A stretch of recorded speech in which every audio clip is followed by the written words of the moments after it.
네, 오늘 우리 부활절을 맞아 우리 사망 권세를 이기시고 부활하신 주님의 놀라운 권세와 능력이 그 승리의 이름이 오늘 예배에 참여하시는 우리 사랑하는 그린빌 가족 한 분 한 분의 삶과 또 가정과 섬기시고 경영하시는 모든 일들 가운데 더욱더 넘쳐 흐르실 수 있기를 간절히 기원합니다.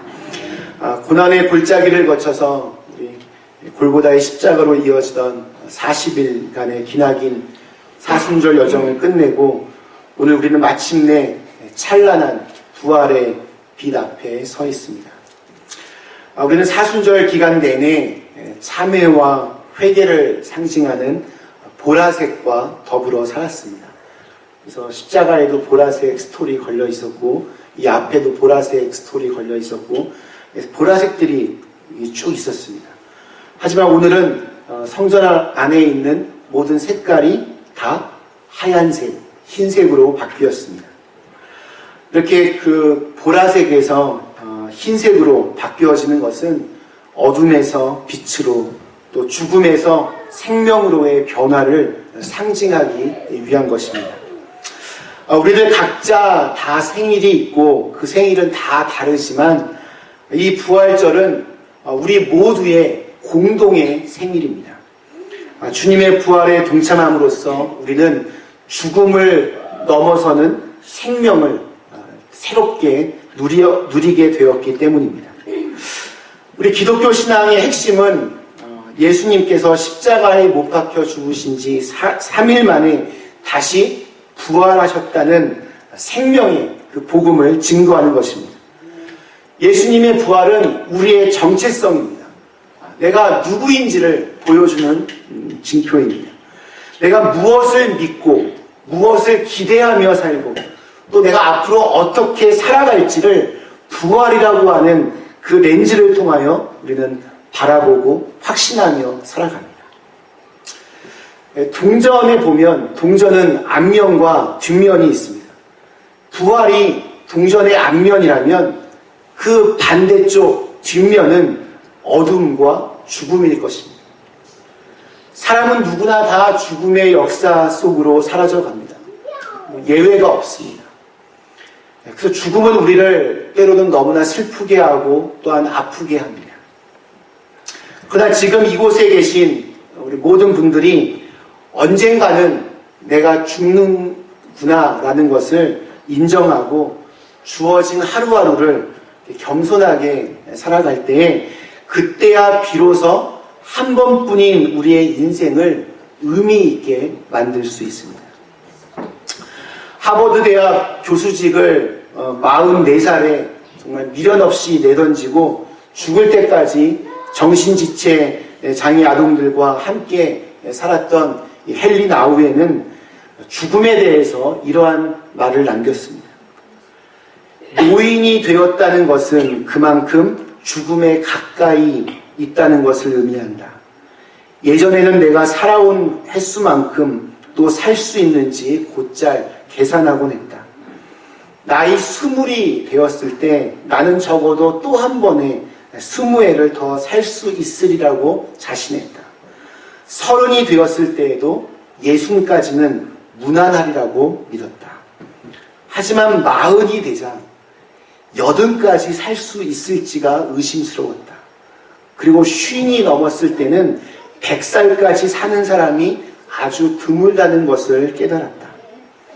60이 된 지금 나는 내가 인생의 중간 지점에서 아주 멀리 와 있으며 내가 태어난 때보다는 죽을 때가 더 가깝다는 사실을 확실히 알고 있다.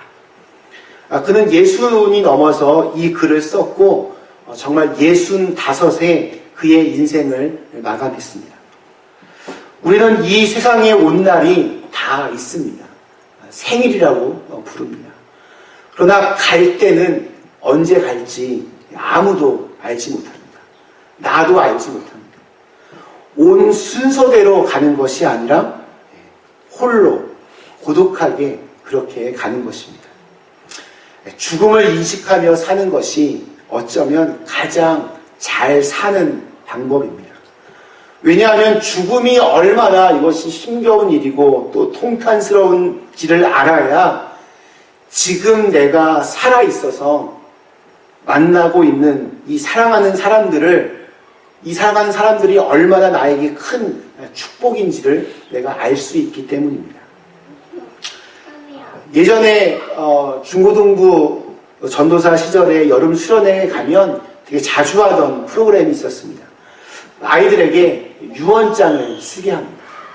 그러니까 중학생, 고등학생들인데 자기가 죽을 것들을 생각하며 유언장을 쓰게 하면 처음에는 전혀 이게 와닿지가 않기 때문에 엉망진창으로 씁니다.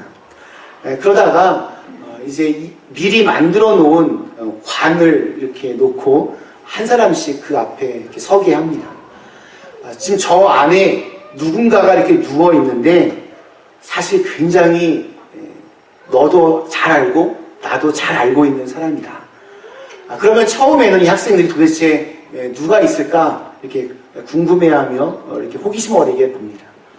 그리고 들여다보면 너무나 낯익은 얼굴을 가진 사람이 그곳에 서 있습니다. 관 밑에 큰 거울을 이렇게 갖다 놓아서 자기 얼굴을 이렇게 비추게 합니다. 그래서 언젠가는 너도 이 관 안에 누워있게 될 것이라고 이렇게 말하면 우리 아이들이 잠시지만 약간 이렇게 쇼크를 받습니다. 자기는 죽음과는 전혀 상관이 없는 존재라고 생각했는데 그것이 아니구나 알게 됩니다. 또 그것을 더 깊게 생각하게 되면 자기의 인생을 어떻게 살아갈지에 대해서 좀 더 깊게 그렇게 묵상하게 됩니다.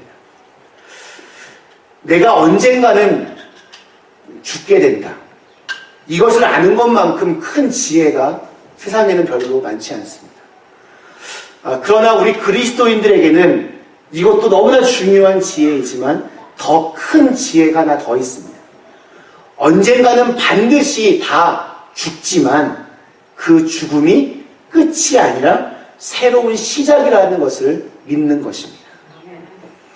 어떤 사람이 가난하다가 돈을 갑자기 벌었습니다. 어떤 사람이 정말 별 볼 일 없이 살다가 어떻게 운 좋게 출세를 해서 굉장히 명예를 얻게 되었습니다. 그래서 좀 약간 어깨에 힘이 들어가고 좀 이렇게 폼을 잡으면 주위에 있는 사람들이 금방 비아냥거립니다. 뭐라고 그럽니까? 저 친구 개구리 올챙이적 시절을 모르네 이런 말들을 합니다. 개구리가 올챙이였던 시절이 분명히 있는데 그때를 까마득하게 잃어버리고 마치 그냥 개구리처럼 이렇게 살아간다는 겁니다. 근데 한번 우리가 이 말을 다시 한번 곱씹어 보면 개구리는 올챙이적 그 시간을 곰곰이 한번 기억을 더듬어 보면 어쩌면 기억이 날 수도 있을 것 같습니다. 그러나 한번 이렇게 거꾸로 생각해 보면 올챙이는 자신이 장차 개구리로 바뀌게 될 것을 상상할 수 없습니다. 전혀 이게 올챙이의 머리로는 내가 개구리가 된다는 것은 이건 도저히 불가능한 자기의 인식 그 너머에 있는 생각입니다. 이처럼 우리에게 부활이라고 하는 영원한 세계가 주어진다고 할 때 사실 그것이 어떠한 것인지 우리는 잘 상상이 되지를 않습니다. 이 이란성 쌍둥이가 어머니 그 뱃속에서 서로 이렇게 대화하는 그런 동화가 있습니다. 배 안에서 쌍둥이 이제 태아 둘이 한 명은 남자, 한 명은 여자입니다. 여동생이 오빠에게 말합니다.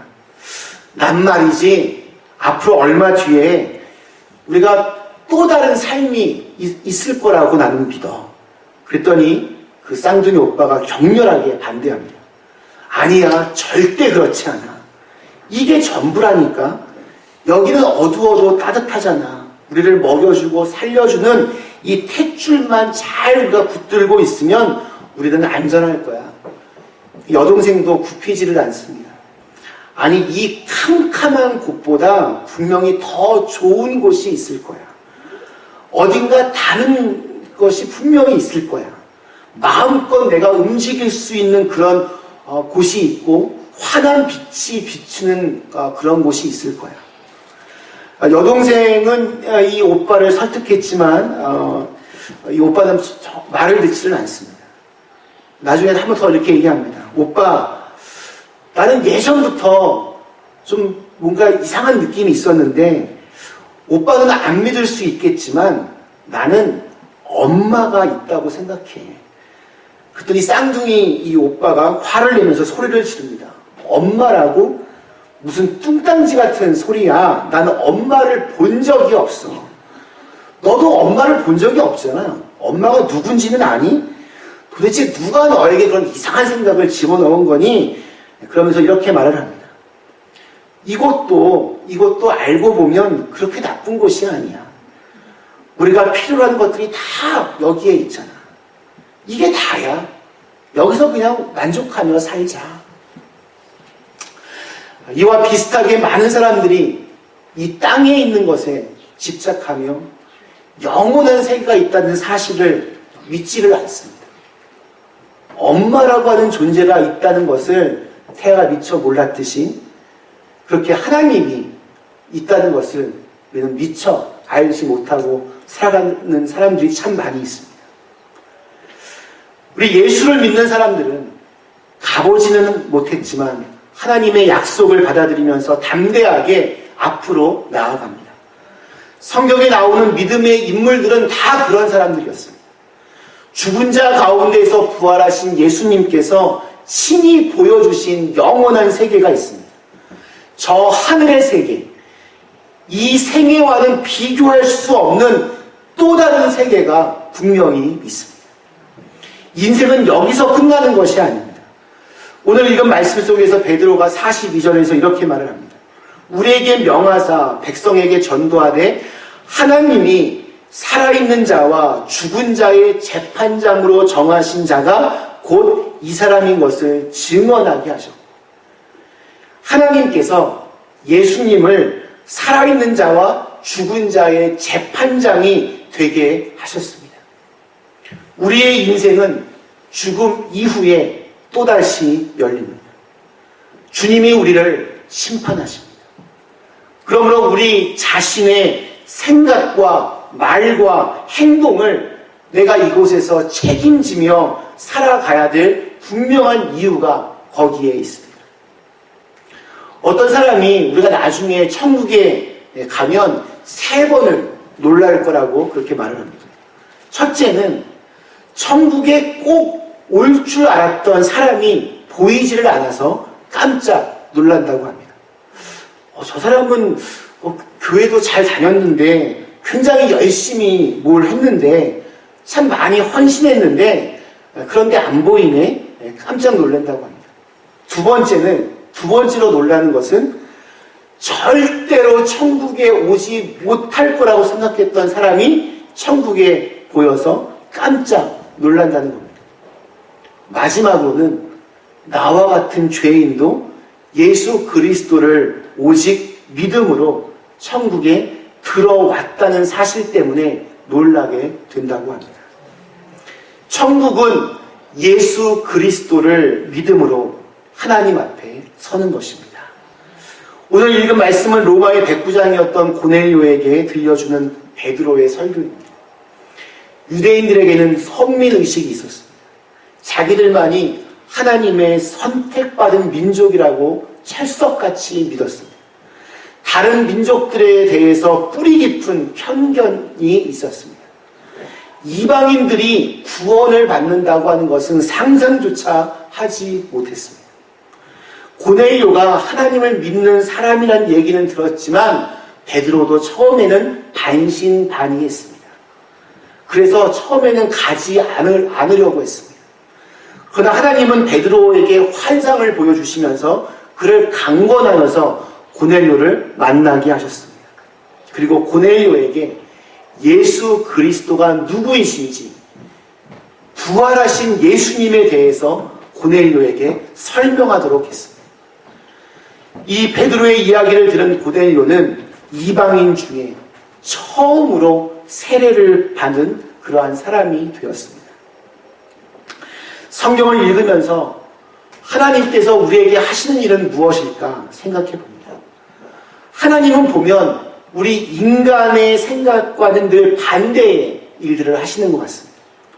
우리 인간이 죽이는 일을 한다면 하나님은 살리는 일을 하십니다. 인간이 미움의 일을 한다면 하나님은 사랑의 일을 하십니다. 인간이 사람을 이렇게 끌어내리는 일을 한다면 하나님은 사람을 세우는 일을 하십니다. 우리 인간이 시기와 질투 속에서 사람을 좌절하게 한다면 하나님은 그에게 소망을 주고 사람을 새롭게 만들어 주십니다. 예수 그리스도를 믿는 것은 참으로 우리를 놀랍게 합니다. 우리가 어쩌다가 운이 좋아서 혹은 운이 나빠서 예수를 믿는 것이 아닙니다. 할 일이 없어서 예수를 믿는 것이 아닙니다. 우리는 인생의 시간을 소중하게 여기며 믿고 지금 예배를 가장 중요한 것으로 여겨서 이 자리에 모인 것입니다. 그렇다면 베드로가 하나님의 일을 뭐라고 설명하고 있습니까? 우리 38절 말씀 보면 이렇게 기록되어 있습니다. 하나님이 나사렛 예수에게 성령과 능력을 기름 붓듯 하셨음에 그가 두루다니시며 선한 일을 행하시고 마귀에게 눌린 모든 사람을 고치셨으니 이는 하나님이 함께 하셨습니다.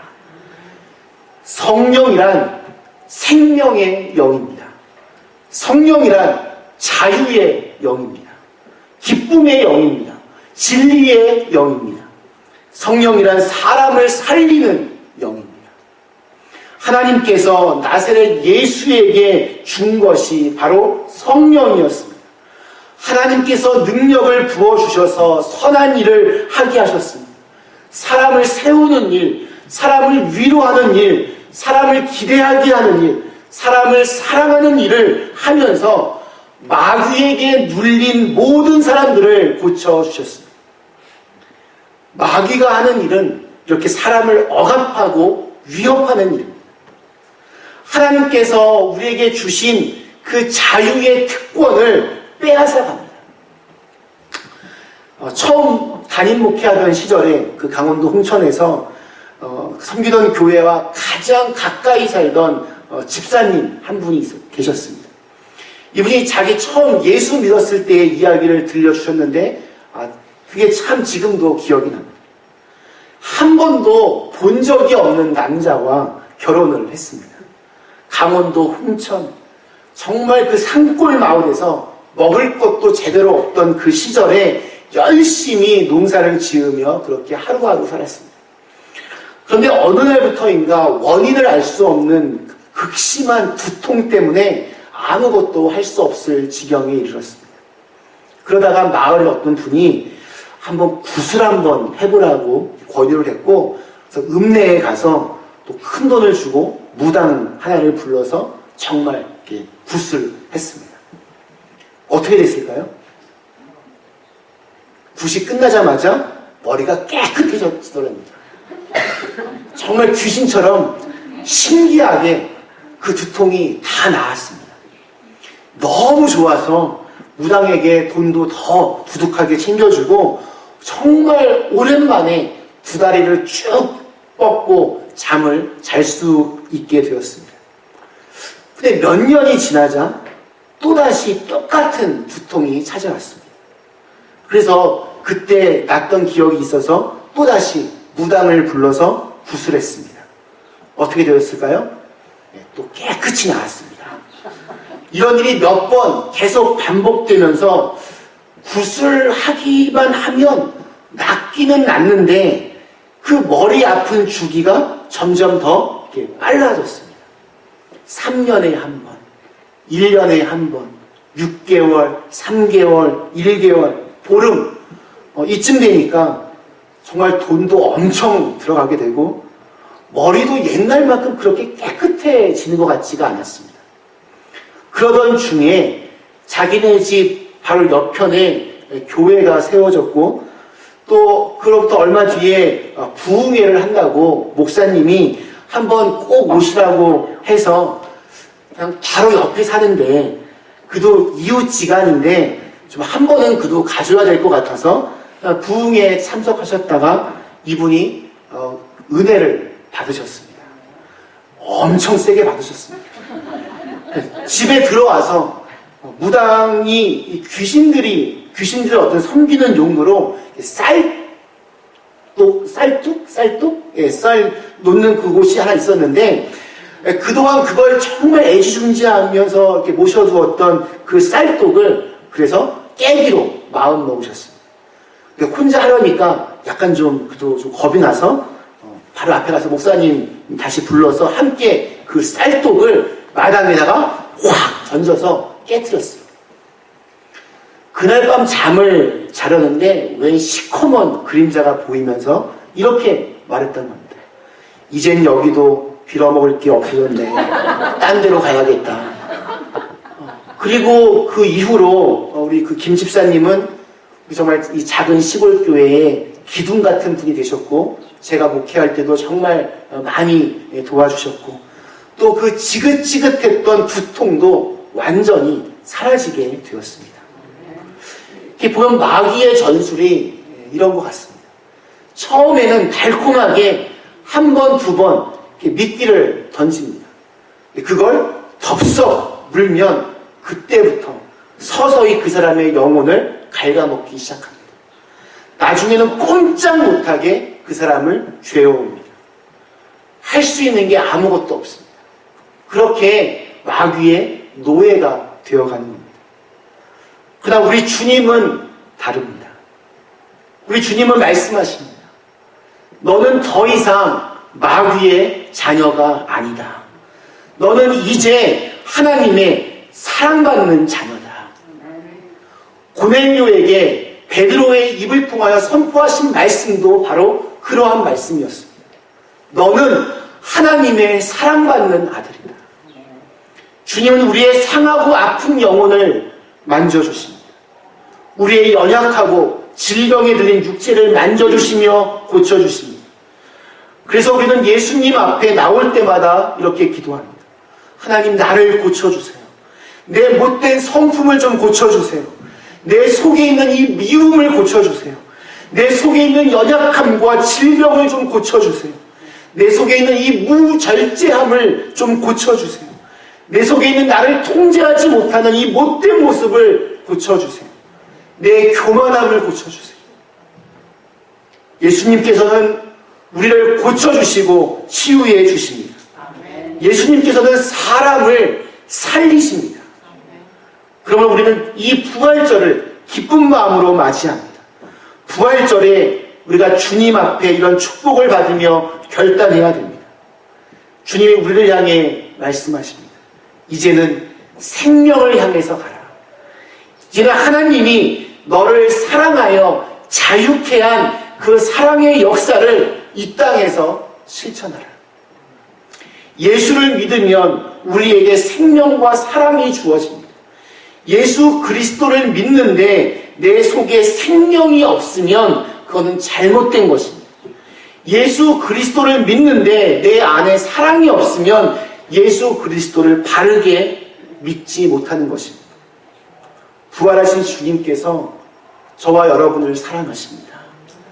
주님께서 내 모습 이대로, 가난한 모습 이대로, 낙심하는 모습 이대로, 상처난 모습 그대로, 좌절하고 포기하는 그 모습 그대로 우리를 찾아오셔서 우리에게 말씀하십니다.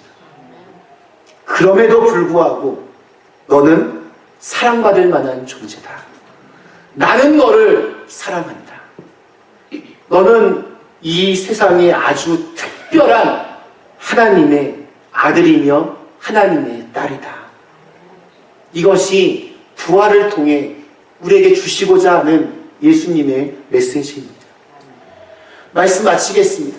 우리 사랑하는 그림과 좀 여러분, 다툼을 향해서 가지 말고 좀 평화를 향해서 가셨으면 좋겠습니다. 하나님이 주신 그 평화를 누리며 다른 사람에게도 그 그 평화를 심어주는 사람이 되시기를 축원합니다. 죽음을 향해서 가지 말고 살 길을 향해서 가시기를 축원합니다. 나도 살고 다른 사람도 살게 하십시오. 부활의 아침에 주님께서 우리에게 주신 축복이 바로 이것입니다. 우리가 부활절을 기쁨과 감사함으로 맞이하는 것이 바로 큰 축복 중의 축복입니다. 예수님을 우리가 왜 믿습니까? 돈 많이 벌기 위해서 예수님을 믿습니까? 명예를 얻어서 권력을 가지고 사람들을 좌지우지하기 위해서 예수를 믿습니까? 그것이 우리 믿음의 목표가 아닙니다. 하나님의 생명을 누리는 것, 하나님께 영광을 돌리면서 사는 것이 우리 인생의 목표입니다. 그러면 하나님께서는 그 나머지들은 다 덤으로 주시겠다 약속하셨습니다.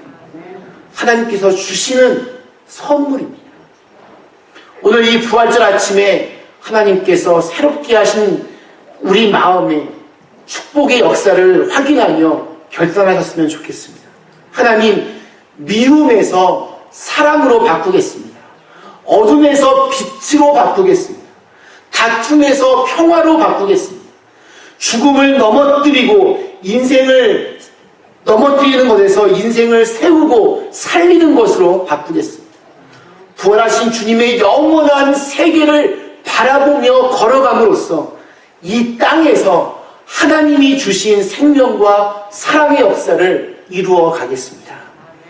이렇게 결단하며 부활의 신앙으로 우리의 인생을 새롭게 만들어갈 수 있는 하나님의 귀한 자녀들이 다 되실 수 있기를 주님의 이름으로 간절히 축원합니다. 우리 주신 말씀을 생각하며 잠시 기도하시겠습니다. 오늘 이 부활절 이 아침에 정말